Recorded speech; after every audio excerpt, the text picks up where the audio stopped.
Hello students, welcome to my channel home science exam master. 2000 प्रश्नों की श्रृंखला में आगे बढ़ते हुए आज का हमारा प्रथम प्रश्न है। पढ़ाया हुआ पसंद आता है तो प्लीज़ कमेंट करें, लाइक करें, शेयर करें और मेरा चैनल सब्सक्राइब करें। पहला प्रश्न है, संपूर्ण शरीर से दूषित दूषित रक्त एकत्रित करता है शिराएं, धमनी, केशवाहिनी या कोशा। तो यहाँ पर हमारा जो ऑप्शन नंबर सी है, दूषित रक्त मतलब अशुद्ध रक्त। ठीक है, ऑप्शन नंबर ए जो शिराएं हैं यह संपूर्ण शरीर से एकत्रित करती हैं। ये रुधिर वाहिनियां हैं जो रक्त को विभिन्न अंगों से हृदय की ओर वापस लाती हैं। पल्मोनरी शिराओं के अलावा इसमें अशुद्ध रक्त बहता है। इनकी दीवारें पतली तथा कम लचीली होती हैं। इनकी दीवारें कैसी होती हैं? पतली तथा कम लचीली होती हैं और इसका जो भीतरी व्यास होता है वो अधिक होता है। और जब इसमें इतनी पतली होती हैं, जब यह खाली होती हैं तो ये क्या होती हैं, आपस में चिपक जाती हैं। इनमें जो रुधिर है उसमें बहुत कम दबाव के कारण सामान्य गति से बहता है और जब ये खाली होती हैं तो क्या होती हैं, चिपक सी जाती हैं। इनका रंग नीला या बैंगनी होता है। ये प्रायः त्वचा के समीप होती हैं।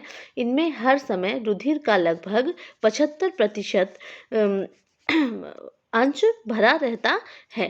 तो ऑप्शन नंबर ए जो है वह शिराएं की संपूर्ण शरीर से दूषित रक्त को इकट्ठा करने का कार्य शिराएं करती हैं। तो जो पल्मोनरी शिरा है उसके अलावा जितनी भी शिराएं हैं उसमें अशुद्ध रक्त बहता है। प्रश्न अलग से आ जाता है। बंधन का उपयोग किया जाता है। बंधन का उपयोग किया जाता है कपड़ों पर, मुहाने को सुरक्षित रखता है, हुक और आँखों पर या उपयुक्त सभी। हुक और आई जो होता है उसकी बात कर रहा है कि उस पर बंधन का उपयोग किया जाता है। तो कपड़ों पर बिल्कुल किया जाता है, मुहाने को सुरक्षित रखने के लिए भी किया जाता है। ऑप्शन नंबर जो सी है, हुक और आइस पर, जो आइस पे कट लगे होते हैं वहाँ पर भी हम क्या उसको बांधने का काम करते हैं। तो ठीक है, तो ये बंधन का प्रयोग इस पर भी किया जाएगा। मुहाने को सुरक्षित तो रखता ही है और कपड़ों पर भी। तो इसलिए जो यहाँ पर ऑप्शन नंबर डी हो जाता है वह हमारा करेक्ट हो जाता है। नेक्स्ट क्वेश्चन है, निम्न में से कौन सा संप्रेषण माध्यम पहले प्रारंभ हुआ? कौन सा जो कम्युनिकेशन का मीडियम है वो कौन सा सबसे पहले प्रारंभ हुआ? छापना है, रेडियो है, फिल्म है या टेलीविज़न है? तो सबसे पहले क्या प्रारंभ हुआ? सबसे पहले छापना प्रारंभ हुआ। तो सबसे पहले क्या आ जाता है हमारा कि छापना सबसे पहले आ जाता है। जो प्रिंटिंग है मेथड है वो सबसे पहले सामने आया। इसके अंतर्गत सूचना या संदेशों को लिखकर या छापकर प्राप्तकर्ता तक प्रेषित किया जाता है। इसके अंतर्गत आपका कौन सा प्रिंट मीडिया पूरा आ जाता है, जिसमें हमारे न्यूज़पेपर हैं, मैगजीन्स हैं, लीफलेट्स हैं, पैम्फलेट्स हैं, ये सब किसमें मुद्रित सामग्री में आती हैं। नेक्स्ट क्वेश्चन है, राष्ट्रीय बचत सर्टिफिकेट की परिपक्वता अवधि क्या है? मतलब कब वो मैच्योर होता है? 4 वर्ष में, 5 वर्ष में, 8 वर्ष में या 6 वर्ष में? तो जो ये है राष्ट्रीय बचत सर्टिफिकेट है, ठीक है, राष्ट्रीय बचत सर्टिफिकेट है, इसके मैच्योर होने की अवधि 5 वर्ष होती है। ऑप्शन नंबर बी हमारा करेक्ट हो जाएगा। नेक्स्ट क्वेश्चन है, किस लक्ष्य को पारिवारिक प्रतिपादन किस लक्ष्य को परिवार प्रतिपादन पहले करता है परंतु यथार्थ में स्वीकारता बाद में है? ठीक है, प्रतिपादन मतलब कि उसको लागू पहले कर लेता है तथा स्वीकारता बाद में है। तो कौन सा वो गोल है? जैसे हम जानते हैं ना, गोल है आपका शॉर्ट टर्म, लॉन्ग टर्म और इंटरमीडिएट, 3 प्रकार के जो गोल होते हैं वही उसके अंतर्गत आते हैं। तो इसमें मध्यवर्ती लक्ष्य, मध्यंतर लक्ष्य, दीर्घकालीन लक्ष्य या अल्पकालीन लक्ष्य। तो सबसे पहले जो हम निर्धारित करते हैं कि हमें कौन सा लक्ष्य को प्राप्त करना है उसी के बारे में ये पूछ रहा है। तो जो सबसे पहले हम जो डिसाइड करते हैं, हम हमेशा दीर्घकालीन लक्ष्य के बारे में सोचते हैं। जैसे मैरिज है, ठीक है, जैसे शादी ब्याह हो गया या फिर हायर स्टडीज़ के लिए बच्चे को भेजना है, तो ये सारे क्या हमारे दीर्घकालीन लक्ष्य के अंतर्गत जो कि बहुत ही लंबे समय के लिए बनाए जाते हैं और इसको स्वीकारता बाद में है। ठीक है, तो पहले इसको सबसे पहले हम लोग किसका प्रतिपादन करते हैं? सबसे पहले किसे बनाते हैं? हम लोग दीर्घकालीन लक्ष्य को बनाते हैं। और उसको वो तात्कालिक एवं अल्पकालीन लक्ष्य जिनको व्यक्ति प्रतिदिन खोजता रहता है वे असंख्य होते हैं। तो इन्हीं को पूरा कर दीर्घकालीन लक्ष्य को पूरा करने के लिए कौन से अल्पकालीन लक्ष्य, मध्यकालीन लक्ष्य छोटे छोटे स्टेप में कार्य को करते रहते हैं और बाद में कार्य क्या हो जाता है, संपूर्ण हो जाता है। नेक्स्ट है रक्त नलिकाएं जो हृदय में रक्त को लाती हैं वो क्या कहलाती हैं। हृदय को रक्त लाती हैं मतलब रक्त नलिकाएं जो हृदय के पास लेकर के आती हैं रक्त को, तो वो क्या कहलाती हैं, धमनियां, शिराएं, नलिकाएं या नर्वस। तो यहाँ पर जो हृदय के पास रक्त को लेकर के आती हुए अशुद्ध रक्त को, वो क्या है, शिराएं होती हैं। और शुद्ध रक्त हृदय से निकल करके बॉडी में जाता है और बॉडी से अशुद्ध रक्त आकर के हृदय में आता है। तो इसलिए ऑप्शन नंबर जो बी है यह हमारा करेक्ट हो जाता है। जितनी भी शिराएं हैं वह भिन्न भिन्न अंगों से अशुद्ध रक्त को हृदय की तरफ लेकर के आती हैं, वापस हृदय के पास लेकर के आती हैं। और हम सभी जानते हैं शिराओं में कैसा रक्त बहता है, शिराओं में शुद्ध रक्त बहता है। नेक्स्ट है परिवार में लक्ष्य को पूरा करने हेतु परिवार के साधन का उपयोग करने का निर्णय लेने की प्रक्रिया की माला को कहते हैं। क्या कहते हैं, परिवार का लक्ष्य पूरा करने हेतु परिवार के साधन का उपयोग करके निर्णय लेने की प्रक्रिया को क्या कहते हैं, गृह प्रबंध, व्यवसाय प्रबंध, साधन प्रबंध, इनमें से कोई नहीं। तो हम सभी जानते हैं कि परिवार को लक्ष्य को पूरा करने के लिए जो हमारे पास संसाधन है उनका प्रयोग करने के लिए क्या कहलाते हैं, वो गृह प्रबंध कहलाता है, गृह प्रबंध कहलाता है। तो यहाँ पर हमारा ऑप्शन नंबर ए है जो करेक्ट हो जाएगा कि गृह प्रबंधन में परिवार का लक्ष्य पूरा करने हेतु परिवार के साधन का उपयोग करने का निर्णय लेने की प्रक्रिया की माला को गृह प्रबंध कहते हैं। विवाह और पारिवारिक जीवन मूल्य और लक्ष्यों के संदर्भ में जटिल होता है। इनमें दो या दो से अधिक व्यक्ति अपने विचारों, मूल्यों, लक्ष्यों को एक रूप करते हैं। तो यह क्या गृह प्रबंध की बात यहाँ पर हो रही है। तो ऑप्शन नंबर ए जो है वह हमारा करेक्ट हो जाता है। मनुष्य के मस्तिष्क का वजन होता है, कितना वजन होता है मनुष्य के मस्तिष्क का, 1400 ग्राम, 1200 ग्राम, 1000 ग्राम या 900 ग्राम। तो यहाँ पर जो मानव मस्तिष्क का वजन है वो 1450 ग्राम रहता है। अक्सर आपको ऑप्शन में दिखेगा, अगर 1400 से 1500 ग्राम के बीच में है तो वो हमारा क्या हो जाता है, करेक्ट हो जाता है। तो यहाँ पर 1400 ग्राम जो है वह मानव मस्तिष्क का ये वजन होता है। और मस्तिष्क कपाल के एक सुदृढ़ बक्से में कपाल गुहा के अंदर सुरक्षित रहता है। सिलवाए गए वस्त्रों की अपेक्षा सिले सिलाए वस्त्र निम्नलिखित कारण से बेहतर होते हैं, क्योंकि ये पक्का रंग, आसानी से उपलब्धता, कम कीमत या रंग प्रदान करना। सिलवाए गए वस्त्र की अपेक्षा सिले सिलाए वस्त्र निम्नलिखित कारणों से बेहतर होते हैं। क्यों अच्छे, क्या कारण है कि ये ज़्यादा अच्छे माने जाते हैं? तो पक्का रंग नहीं, आसानी से उपलब्धता, कम कीमत या रंग प्रदान करना। तो जो सिले सिलाए वस्त्र हैं वो निम्नलिखित कारणों से, क्योंकि ये बहुत ही आसानी से आपको उपलब्ध हो जाते हैं, इसीलिए हम लोग रेडीमेड वस्त्र लेना ज़्यादा पसंद करते हैं। जैसे कपड़ा लेंगे खाली तो हमें उसे स्टिच कराना पड़ेगा, नाप देनी पड़ेगी, फिर उसके लिए वेट करना पड़ेगा। लेकिन आसानी से हमें रेडीमेड जो हमें गारमेंट्स हैं वो क्या हमें आसानी से उपलब्ध हो जाते हैं, इसीलिए ऑप्शन नंबर बी यहाँ पर हमारा सही हो जाता है। नेक्स्ट है रेयॉन का इतिहास सर्वप्रथम किसने तैयार किया? काउंट हिलेयर डी कार्डोनेट, देस्पिजस और पाडल और डेक्रोन। तो रेयॉन का जो इतिहास है वह सर्वप्रथम किसके द्वारा तैयार किया गया? ऑप्शन नंबर ए जो है काउंट हिलेयर लिखा है, डी कार्डोनेट, ठीक है। तो इनके द्वारा यह इतिहास पसंद किया, मतलब ये बनाया गया। और यह फ्रांस में जन्मे एक फ्रेंच इंजीनियर तथा उद्योगपति थे। इन्होंने सर्वप्रथम कृत्रिम सिल्क का निर्माण किया था जिसे रेयॉन कहा गया। रेयॉन सेल्यूलोज से बना एक कृत्रिम रेशा है जिसका उपयोग कपड़ा बनाने, कालीन बनाने में, चिकित्सा क्षेत्र में लिंट या जाली आदि बनाने में किया जाता है। तो यहाँ पर ऑप्शन नंबर ए जो है वह करेक्ट हो जाता है। तो रेयॉन का इतिहास सर्वप्रथम किसने तैयार किया है? तो कॉन्ट हिलियर डी कार्डोनेट ने तैयार किया है। नेक्स्ट है, जब हड्डियां टूट जाती हैं तो रक्त का थक्का जम जाता है, इसे क्या कहते हैं? कैलस कहते हैं, हेमाटोमा कहते हैं, हीमोफीलिया कहते हैं या हेमरेज कहते हैं? तो ये जो है हेमरेज की स्थिति आती है यहाँ पर, तो ये ऑप्शन नंबर डी जो है ये हेमरेज कहलाता है। अच्छा, तो जब जब भी हड्डियां टूट जाती हैं, रक्त का थक्का जम जाता है, तो इसे हम हेमरेज कहते हैं। अस्थियां शरीर की सबसे कड़ी वस्तु हैं। इसका निर्माण कुछ लवणों के द्वारा होता है, जिसमें कैल्शियम, फास्फोरस और कार्बोनेट प्रमुख है। कैल्शियम और फास्फोरस की मात्रा इसमें सर्वाधिक होती है। शरीर की अधिकांश हड्डियां, विशेषकर टांगों और बाहों की लंबी हड्डियां अंदर से खोखली होती हैं। प्रश्न यहाँ से भी पूछा गया है कि लंबी हड्डियां अंदर से खोखली होती हैं या कैसी होती हैं? तो यहाँ पे आंसर आपको याद रखना है, खोखली होती हैं। इससे वे हल्की तथा दृढ़ हो जाती हैं और भारी बोझ उठाने में समर्थ होती हैं। अस्थियों के दोनों ओर के किनारे कुछ फैले होते हैं, जिसमें जोड़ों पर भली भांति गति उत्पन्न हो सके। नेक्स्ट है हमारा क्वेश्चन, उच्च शिक्षा का लक्ष्य क्या होता है? योग्यताधारी मानव संसाधन उत्पादित करना, अधिक संख्या में स्नातक परास्नातक तैयार करना, अच्छे नागरिक विकसित करना या उपरोक्त में से कोई नहीं। तो यहाँ पर उच्च शिक्षा का लक्ष्य क्या होता है? योग्यताधारी मानव संसाधन उपलब्ध कराना।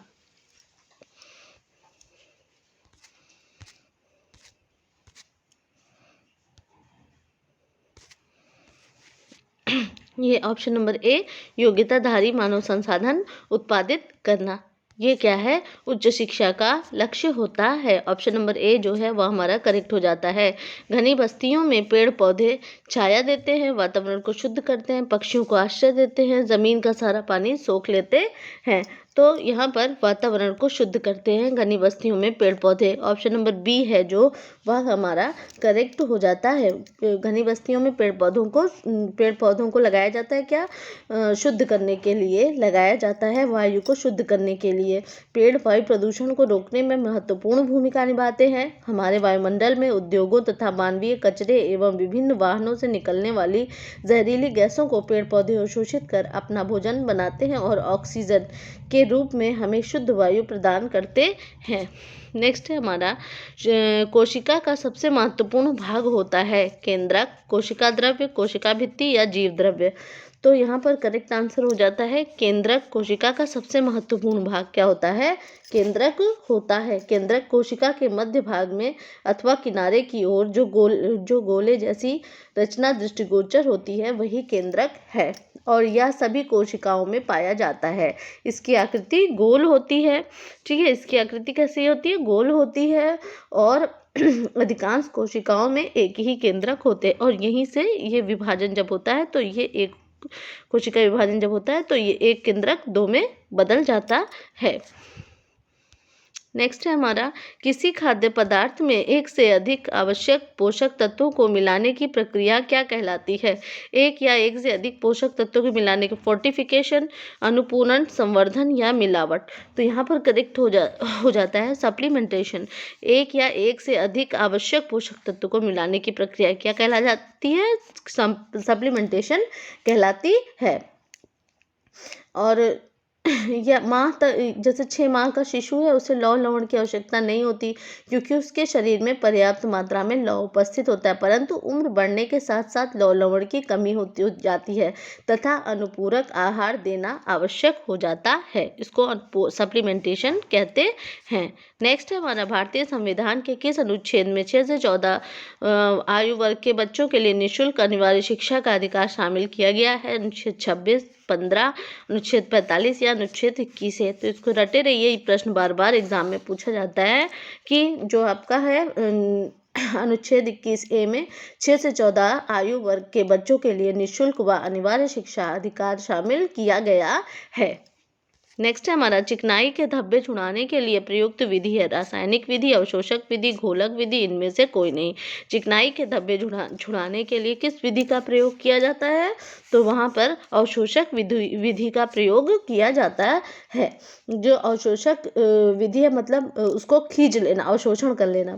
कपड़ों के धब्बे को हटाने के लिए इस्तेमाल होने वाले प्रमुख अवशोषक पदार्थ फ्रेंच चॉक, पिसी हुई खड़िया, मैदा तथा टेल्कम पाउडर पाउडर है, मतलब कोई भी जैसे आपको ग्रीस वगैरह, चिकनाई का धब्बा, जैसे बटर का धब्बा है, तेल का धब्बा है, तो हम क्या करेंगे, उस पे ये अवशोषक पदार्थ डाल देंगे तो वो उसको अवशोषित कर लेते हैं। तो इसलिए इस अवशोषक विधि में इसका प्रयोग किया जाता है। अनौपचारिक शिक्षा का मुख्य उद्देश्य क्या है? औपचारिक मतलब फॉर्मल एजुकेशन, जैसे स्कूल कॉलेज की शिक्षा। अनौपचारिक स्कूल कॉलेज के बाहर की शिक्षा।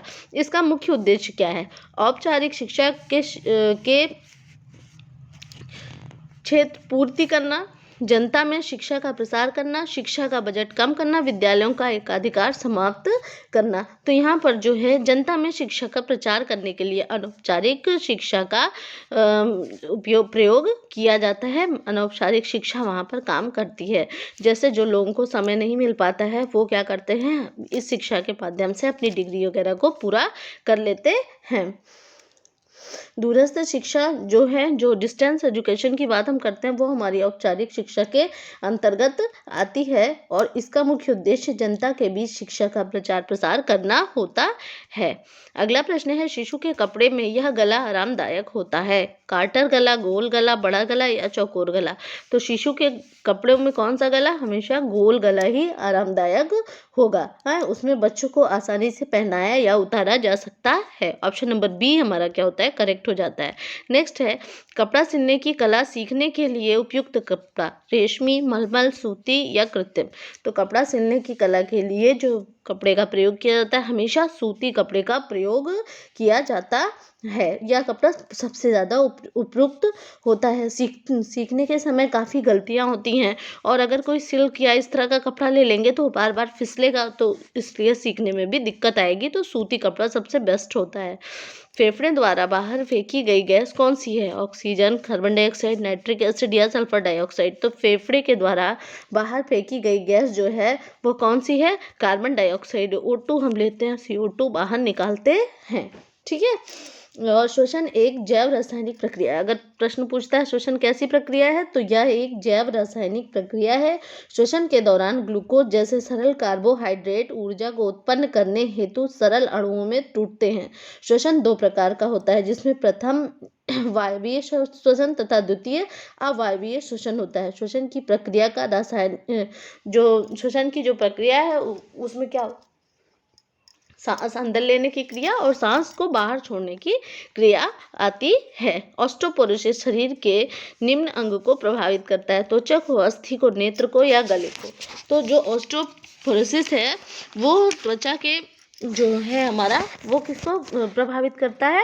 वह हमारे शरीर की अस्थि को प्रभावित करता है। अच्छा, यह रोग जो है यह वृद्धों में अधिक देखने को मिलता है, क्योंकि जो उसमें जो हड्डियां आगे की होती हैं वो जरा से भी चोट लगने से क्या हो जाती है, भुरभुरी सी हो जाती है, जरा सी चोट लगने पर टूट जाती हैं। और टूटी हुई अस्थियां हम जानते हैं क्या, जल्दी से जुड़ती नहीं ज़्यादा एज होने पर।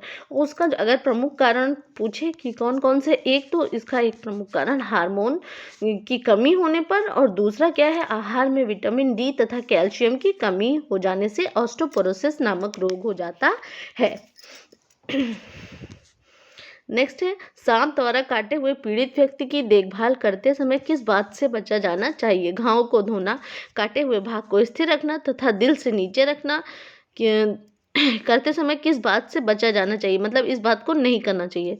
30 मिनट के भीतर चिकित्सा देखभाल प्राप्त करना, काटे हुए भाग पर बर्फ लगाना। तो यहाँ पर जो है ऑप्शन नंबर जो है बी, कि जो कटा हुआ सांप के द्वारा काटे हुए पीड़ित व्यक्ति की देखभाल करते समय काटे हुए भाग को स्थिर रखना और दिल से नीचे रखना। ठीक, तो यहाँ पे ऑप्शन नंबर बी जो है वह करेक्ट हो जाता है। तो ऑप्शन नंबर बी यहाँ पर सही है, क्योंकि सर्प के काटने पर तुरंत क्या करना चाहिए, डॉक्टर को बुलाना चाहिए। डॉक्टर के आने तक जहर को शरीर में फैलने से रोकना और पूरा प्रयत्न करना चाहिए कि इसके लिए काटे हुए स्थान से हृदय की ओर बंधन बांध देना चाहिए। ठीक है, मतलब हृदय की तरफ बंधन बांध देना चाहिए, जिससे कि क्या हो, रक्त का संचरण रुक जाए, जिससे कि जो विष है वह शीघ्रता से पूरे शरीर में ना फैले। बंधन जो है उसको बांधने के पश्चात सर्पदंश वाले स्थान को तेज धार वाले चाकू या ब्लेड से काटकर थोड़ा सा रक्त बाहर निकाल देना चाहिए। फिर उस घाव को पोटेशियम परमैंगनेट से धोकर उसमें इसे भर भी देना चाहिए। ठीक है। तो पोटेशियम परमैंगनेट का भी प्रयोग करना चाहिए। नेक्स्ट है, रक्त शर्करा को स्तरों का नियंत्रण ना होने पर सामान्य लक्षण, मतलब ब्लड ग्लूकोज लेवल की बात कर रहा है कि ना होने, अगर आपका सही ना हो तो उसका सामान्य लक्षण क्या है। प्यास लगना एवं बारंबार मूत्र त्याग एवं सुस्ती, प्यास लगना एवं सुस्ती, प्यास लगना, बारंबार मूत्र त्याग एवं सुस्ती हो। तो यहाँ पर जो करेक्ट आंसर हो जाता है ऑप्शन नंबर डी जो है वह करेक्ट आंसर बिल्कुल। ये यहाँ पे पॉलीयूरिया है, बार बार मूत्र त्याग और बार बार प्यास लगना और सुस्ती हो, यह क्या है, ब्लड शुगर लेवल आपका अगर कंट्रोल में नहीं है तो यह देखने को मिलता है। शैक्षणिक संस्थाओं के प्रबंधन का महत्वपूर्ण गुण क्या है। कुशल प्रबंधन, छात्र व कर्मचारी का कल्याण, संस्था के उद्देश्य की पूर्ति, उपयुक्त सभी। तो करेक्ट आंसर हो जाता है ऑप्शन नंबर डी, उपयुक्त सभी। ठीक, शैक्षणिक संसाधनों के प्रबंधन का महत्वपूर्ण गुण क्या है। कुशल प्रबंधन भी है, छात्रों कर्मचारियों का कल्याण करना भी है और संस्था के उद्देश्यों की पूर्ति भी करना है। ठीक, तो यहाँ पर ऑप्शन नंबर डी जो है वह आपका करेक्ट हो जाएगा। NCERT उच्च प्राथमिकता है। शालेय शिक्षकों का विकास करना, शाला के लिए पुस्तकों को विकसित करना, बच्चों के लिए कानून विकसित करना, अभिभावकों के लिए कर्तव्य विकास करना। तो यहाँ पर जो ऑप्शन नंबर बी है कि शाला के लिए पुस्तकों को विकसित करना, तो ये NCERT उच्च प्राथमिकता यही है। तो ऑप्शन नंबर बी जो है वह करेक्ट हो जाता है। इसी के साथ आज का सेशन खत्म होता है और बने रहिए हमारे 2000 प्रश्नों की श्रृंखला में। शेयर करें, लाइक करें, कमेंट करें। Okay, thank you.